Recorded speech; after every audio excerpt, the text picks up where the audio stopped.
इस सभा का संचालन कर रहे हैं साथी संजय जी। इस मंच पर उपस्थित इस क्षेत्र के पूर्व विधायक विजेंद्र जी, पूर्व विधायक अरुण जी, यहाँ उपस्थित हमारी पार्टी के राज्य जिला सचिव जवाहर जी, मीना जी, साथी उमेश जी, किसान नेता। इस चुनाव में आप सबके उम्मीदवार लंबे समय से हमारे तमाम संघर्षों के नेता साथी सुदामा जी, मंच पर मौजूद इंडिया गठबंधन से जुड़े तमाम नेता कार्यकर्तागण, और जहां तक मेरी आवाज़ पहुंच रही है इस सभा में, भाइयों और बहनों, किसान मजदूर साथियों, नौजवान दोस्तों, इस इलाके के तमाम प्रबुद्ध नागरिकों, आप सबको नमस्कार, आदाब, जय भीम, लाल सलाम। चुनाव का बस एक चरण बचा है और आप देख रहे हैं कि इस बार 6 चरण के चुनाव में जो लोग बहुत हल्ला कर रहे थे, 400 पार, मोदी जी की सरकार बन रही है, फिर एक बार मोदी सरकार, सब खामोश हो गए। इस चुनाव ने सबको खामोश बना दिया। उन लोगों को जिनको सत्ता, जिनके अंदर सत्ता का इतना घमंड था, सारे घमंडियों को चुनाव ने इस पर खामोश बना दिया। और ये जनता की एक बहुत बड़ी जीत है इस चुनाव में कि मोदी जी यही सोचते थे कि चुनाव क्या है, बाएं हाथ का खेल है, आएंगे कुछ भी बोलेंगे, जुमला फेंकेंगे, उसी को लेकर पूरे देश में हल्ला होगा और बस चुनाव हो जाएगा। लेकिन जनता ने जब तय कर लिया कि जुमला नहीं, जवाब दो, 10 साल का हिसाब दो, तो मोदी जी की बोलती बंदी का चुनाव है। आप देख लीजिए बिहार में सबसे बड़ा सवाल क्या है, गरीबी। अभी नीतीश जी जब थे हम लोगों के साथ 17 महीने की सरकार, तो जाति आधारित जनगणना भी हुई, सामाजिक आर्थिक सर्वेक्षण भी, और सर्वेक्षण से क्या पता चला? पता चला कि पिछले 2 दशक से बातें बहुत हो रही है विकास, न्याय के साथ विकास, सुशासन, बातों में कहीं कमी नहीं है, कृषि के लिए रोड मैप, लेकिन उसका परिणाम क्या निकला? विकास कुछ ठीक से हुआ होता तो उसका कोई रिजल्ट तो दिखता। तो विकास का आप क्या रिजल्ट देखना चाहते हैं? लोगों से पूछिए, भाजपा वालों से, हमारे नीतीश जी से, वो आपको दिखा देंगे कि देखो फ्लाईओवर बना है, एक्सप्रेसवे बना है। सुनते हैं कि आरा में लोग कहते हैं कि भाई स्टेशन में एक एस्केलेटर बना है। ये विकास है। विकास का मतलब रोजगार, विकास का मतलब गरीबों की जिंदगी की स्थिति में सुधार। क्या पता चला बिहार में? 34% परिवार, 90 लाख से ज्यादा परिवार, कुल कितनी आमदनी है महीने में? 4 लोग 5 लोगों का परिवार, कुल आमदनी 6000 से कम। अब समझ लीजिए, अगर खेती से कुछ आपको पैसा आ रहा है, कहीं पट्टे पे आप खेती भी कर रहे हैं तो उसकी कमाई, अगर मनरेगा में कुछ काम मिला है उसकी कमाई, अगर घर में किसी बहन को मिड डे मील में काम मिला है उसकी कमाई, आशा में, आंगनबाड़ी में, जीविका में, कहीं कुछ भी कमाई हो, कुल आमदनी 6000 से कम, यानी प्रतिदिन का हिसाब लगाइए तो 200 रुपए से कम। यह है बिहार में 1/3। और थोड़ा ऊपर अगर जाएंगे 10,000 तक देखेंगे तो और 30%, यानी इस पूरे देश में, बिहार में खासकर 2/3 परिवार 10,000 से कम आमदनी पर जिंदा है और महंगाई आसमान छू रही है। तो मोदी जी से जब पूछा गया कि आपके राज में अमीर और अमीर हो रहे हैं, गरीब और गरीब हो रहे हैं, तो मोदी जी ने जवाब क्या दिया? बड़े घमंड के साथ कहते हैं, तो आप चाहते क्या हैं कि हम अमीरों को गरीब बना दें? और गरीब के लिए तो हम कर ही रहे हैं, 80 करोड़ लोगों को 5 किलो का मुफ्त राशन दे रहे हैं। और क्या चाहिए गरीब को? और क्या चाहिए इस देश में? 5 किलो मुफ्त राशन दे रहे हैं। इसके अंदर देख लीजिए, एक तो झूठ है और जबरदस्त अहंकार है, गरीबों के प्रति असम्मान है। झूठ क्या है कि आप जिस राशन को मुफ्त बता रहे हैं, मुफ्त नहीं है, उसमें खर्च तो है, और वो खर्च कौन दे रहा है? वो खर्च किसी अदानी अंबानी के जेब से नहीं आ रहा है। अदानी अंबानी से सरकार कोई टैक्स भी नहीं लेती। वो पूरा का पूरा खर्च जो सरकारी खजाना से जा रहा है, भारतीय जनता पार्टी का भी किसी पॉकेट से नहीं आ रहा है, सरकारी खजाने से। और सरकारी खजाना भरता कैसे है? हम और आप जब बाजार में जाते हैं और कुछ भी खरीदते हैं, हम लोग जो टैक्स देते हैं जीएसटी, उससे सरकारी खजाना भरता है। जो सड़कें बन रही है, उस सड़क पर जो गाड़ी चलती है, आप जो टोल टैक्स देते हैं, उससे सरकारी खजाना बन रहा है। तो हमारा ही पैसा है। उसी पैसे से अगर आप 5 किलो अनाज दे रहे हैं, तो वो आप मुफ्त नहीं दे रहे हैं, कोई एहसान नहीं कर रहे हैं। और सबसे बड़ा सवाल कि गरीबों की मांग क्या है? अगर आप राशन की मांग करें, तो हमारी मांग 5 किलो अनाज नहीं है। हमारी मांग और हमारा हक है इस देश में कि हमें पूरा बिल्कुल पौष्टिक भोजन मिले, भोजन का पूरा अधिकार मिले। और इसीलिए राशन का इतना बड़ा सवाल था। अनाज भी मिले, दाल भी मिले, चीनी भी मिले, तेल भी मिले, दूध भी मिले बच्चों को, ये सब कुछ भोजन के अधिकार के सवाल को मोदी जी ने आज 5 किलो अनाज कह करके समझते हैं कि हमें गुलाम बना दिया। और इसीलिए ये जो चुनाव है, इस देश के गरीबों के लिए अपने सम्मान का, अपने अधिकार का चुनाव है। उत्तर प्रदेश में हमने देखा, चुनाव हो रहे थे बरेली में, एक दलित चौकीदार को जमीन पर गिरा करके पुलिस वाले पीट रहे थे। क्यों पीट रहे थे? कह रहे थे मोदी जी से मुफ्त का राशन खाते हो और वोट किसी और को दोगे। तो 5 किलो राशन दे करके समझते हैं कि जैसे एक जमाने में बंधुआ मजदूरी होती थी, तो हम लोगों को फिर से हमने बंधुआ बना लिया है। लोग जाएंगे कहाँ? 5 किलो राशन के डर के मारे वो हमें ही वोट देंगे। ये चुनाव गरीबों के लिए अपनी आजादी, अपने स्वाभिमान और अपने पूरे अधिकार को हासिल करने वाली जंग है हिंदुस्तान में। और बाबा साहब अम्बेडकर के संविधान की जब हम बात करते हैं, तब हम अपने अधिकारों को हासिल करने की बात करते हैं। साथियों, सारे मुद्दे हमारे साथियों ने बात की। गरीबों का सवाल, रोजगार का सवाल। बिहार से 5 लाख रोजगार से जो शुरुआत हुई, हम लोगों ने कहा कि इंडिया गठबंधन की सरकार बनेगी तो 30 लाख जो खाली पद पड़े हुए हैं, उन तमाम खाली पदों को हम भरेंगे। हम अक्सर बात करते हैं आरक्षण के अधिकार। मोदी सरकार आरक्षण को लगातार खत्म कर रही है। कानून में नहीं, कानून में तो आरक्षण बना हुआ है, लेकिन कैसे खत्म कर रही है? सरकारी नौकरियों को खत्म कर रही है। सरकारी नौकरी खत्म तो आरक्षण भी खत्म। मेरे पिताजी रेलवे में नौकरी करते थे और हमें अच्छी तरह से याद है, जब मैं छात्र था, आज से 50 साल पहले, 45 साल पहले, उस समय रेलवे में 30 लाख के आसपास पूरे देश में कर्मचारी होते थे। आज उस रेलवे में हजारों में वैकेंसी निकलती है, लाखों में हमारे लड़के परीक्षा में बैठते हैं और फिर पता चलता है कि पेपर लीक हो गया, नौजवानों के साथ खिलवाड़, तो रेलवे में भर्ती नहीं, सेना में अग्निवीर, बैंक में भर्ती नहीं, तो भर्ती है कहाँ? सरकारी नौकरी नहीं रहेगी, सब अदानी अंबानी का चलेगा इस देश में, आर्टिफिशियल मशीन से चलेगा। और हमारे नौजवानों के लिए कहेगा कि डिलीवरी बॉय बनो, कुरियर में काम करो, अमेज़न में काम करो, तो 12 घंटे, 14 घंटे, 16 घंटे नौजवान काम करते हैं और कहीं कोई सम्मान नहीं, कहीं कोई वेतन नहीं। और इसीलिए हम लोगों ने कहा कि मोदी जी जब कहते हैं कि सरकार का काम नौकरी देना नहीं है, अगर सरकार का काम नौकरी देना नहीं है तो आपको सरकार में रहने का कोई हक नहीं है। हिंदुस्तान में हमें नौकरी देने वाली सरकार चाहिए, नौकरी देने वाली सरकार चाहिए। और जो बिहार से शुरुआत हुई उसको देश में बनाना है। मुद्दे हैं किसानों के।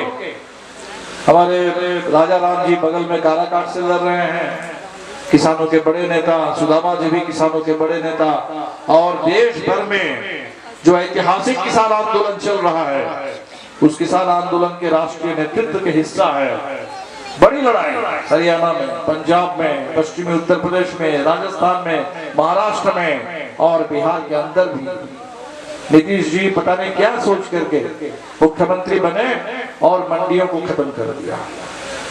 और टैक्स वालों से जब हम पूछते हैं कि भाई क्या यहाँ फसल की खरीद समय पर होती है? नहीं। कीमत मिलती है? तो नहीं।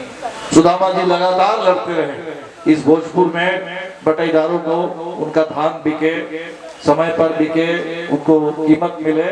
पूरे देश में जो किसानों की लड़ाई है कि स्वामीनाथन जी को आपको भारत रत्न दे दिया गया, लेकिन स्वामीनाथन आयोग की जो सिफारिश है लागत से 1.5 गुना, उससे 1.5 गुनी कीमत सभी फसल के लिए तय हो और पूरे देश के तमाम किसानों को मिले। हम लोगों ने कहा है कि इंडिया गठबंधन की सरकार बनेगी और एमएसपी की कानूनी गारंटी हिंदुस्तान के तमाम किसानों को मिलेगी और खेती में लागत को कम करने के लिए, खर्च कम करने के लिए खेती में इस्तेमाल होने वाले सारे सामानों पर हम जीएसटी खत्म कर देंगे और किसानों पर जो कर्ज का बोझ है उस कर्ज के बोझ को भी समाप्त करने के लिए पूरा कर्जा मुक्ति आयोग गठित करके किसानों को व्यवस्थित तरीके से कर्ज से उनको छुटकारा दिया जाएगा। ये सारे सवाल चुनाव में है। अभी और ज्यादा बात आपसे नहीं करेंगे और एक सभा में भी जाना है, लेकिन आपसे ही अपील करेंगे कि आखिरी 1 तारीख को आप आखिरी वोट डालेंगे। हमारे नौजवान साथी जो यहाँ देख रहे हैं क्रिकेट मैच देखते हैं, अभी आईपीएल का फाइनल हो गया, 1 तारीख को चुनाव का फाइनल है। क्रिकेट के मैचों में अक्सर आपने देखा होगा कि आखिरी ओवर में जाकर के मैच का फैसला होता है और आखिरी ओवर में आकर के उस समय महेंद्र सिंह धोनी चौका लगा करके, छक्का लगा करके हिंदुस्तान को मैच में जीत दिलाते थे। तो ये जो आखिरी ओवर है, कहाँ चुनाव हो रहा है? इस शाहबाद में 4 सीट, बगल में मगध की 4 सीट, 8 सीट। 2020 में क्या हुआ था? 2020 में जब हम लोग चुनाव लड़ रहे थे उस कठिन दौर में, कोरोना काल में, उस चुनाव में आप नजर देख लीजिए, नजर दौरा करके इन 8 जो लोकसभा की सीटें हैं, इनमें से ज्यादातर विधानसभा की सीटों पर महागठबंधन ने जीत का पूरा झंडा फहरा दिया था। और उस समय जो हमारा गठबंधन था, नीतीश जी तो तब भी नहीं थे, आज पता नहीं विनाशकाले विपरीत बुद्धि फिर उस तरफ चले गए। विजेंद्र जी को मैं बधाई देता हूँ, आपका विवेक सही। नीतीश जी का भी जगता जगह रहता, पता नहीं कैसे सो गया, ले गए। और आज तो लोग दुखी है कि नीतीश जी बिहार के इतने बड़े नेता, मुख्यमंत्री हैं, मोदी जी आते हैं पटना में रोड शो करते हैं, शायद दिखाना चाहते हैं कि देखो बिहार वाले, तुम्हारे मुख्यमंत्री को हमने बंधक बना लिया है, और नीतीश जी के हाथ में भी वो कमल वाला झुंझुना थमा देते हैं। और इसीलिए हमने देखा हमारे वीआईपी के साथ, कल हम लोग साथ थे, मुकेश जी भी साथ में थे, जगदीशपुर में कह रहे थे, हमने पूछा कि भाई क्या हुआ, 2020 में कब उस तरफ थे, तो आज इधर आ गए, तो बोले कि हमने तो देख लिया, 5 हमारे विधायक थे, सबको तोड़ लिया। मंत्रिमंडल में मुकेश जी थे, मंत्रिमंडल से बाहर कर दिया। कह रहे थे हमें जो सिक्योरिटी मिला हुआ था वो सिक्योरिटी भी इन्होंने छीन लिया है। ये भारतीय जनता पार्टी तमाम छोटी छोटी पार्टियों को हड़पने वाली पार्टी है, गरीबों के संपत्ति लूटने वाली पार्टी है और पूरे देश की पूरी सत्ता पर कब्जा जमाने वाली पार्टी है। और इसीलिए इस चुनाव में आप देखेंगे छोटी छोटी पार्टियों ने तय कर लिया। आज उत्तर प्रदेश बदल चुका है।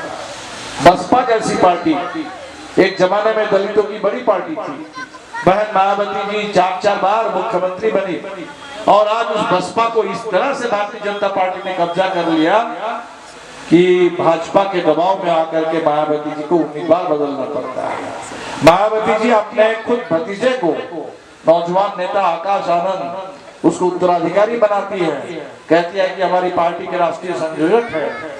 और वो नौजवान जब चुनाव में आकर के बुलडोजर राज के खिलाफ, मनुस्मृति के खिलाफ, अंबेडकर के संविधान बचाने के लिए, भाजपा के खिलाफ, मोदी जोगी के खिलाफ बोलने लगते हैं, तो मायावती जी अपने ही भतीजे को कहते हैं कि बस ये अभी परिपक्वता इसमें नहीं आई है और इसीलिए तमाम जिम्मेदारी से इसको मुक्त कर दिया जाता है। इतना दबाव है भारतीय जनता पार्टी को। और इसीलिए इस चुनाव में हम देख रहे हैं कि दलितों ने तय कर लिया पूरे देश में, ये चुनाव कुछ भी और नहीं देखने का है, बाबा साहब अम्बेडकर के संविधान को बचाने का चुनाव है। और जो भी इधर उधर की बात कर रहे हैं वो लेकिन गुमराह कर रहे हैं।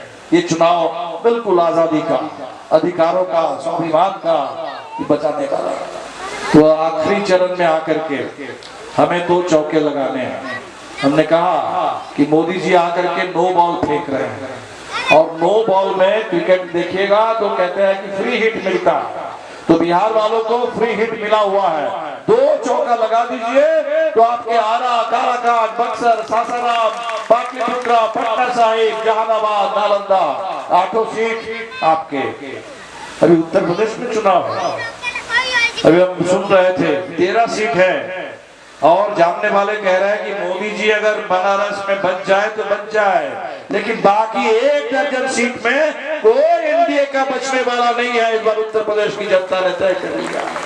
पंजाब का चुनाव बचा हुआ है, वहां तो भाजपा के लोग गांव में जा ही नहीं सकते। हरियाणा में चुनाव हुआ, भाजपा के लोग गांव में घुस नहीं पा रहे थे क्योंकि किसानों ने कहा कि हमें अपने घुसने नहीं दिया दिल्ली में, दिल्ली की सीमा पर हमें अपने आतंकवादी और खालिस्तानी कह करके रोक लिया। तो इस बार चुनाव में हमारे गांव में भी आपको हम आने नहीं देंगे वोट मांगने के लिए। पूरा पंजाब और हरियाणा में भाजपा का लोगों ने बहिष्कार कर दिया।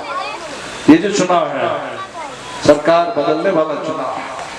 आपके इस इलाके में 10 साल से जो सांसद हैं भाजपा के बड़े नेता हैं, बड़े अधिकारी थे, मंत्री भी हैं और मिजाज भी बहुत वैसा ही है। सुदामा जी ने कहा कि भाई 10 साल का रिपोर्ट कार्ड दे, हिसाब दे।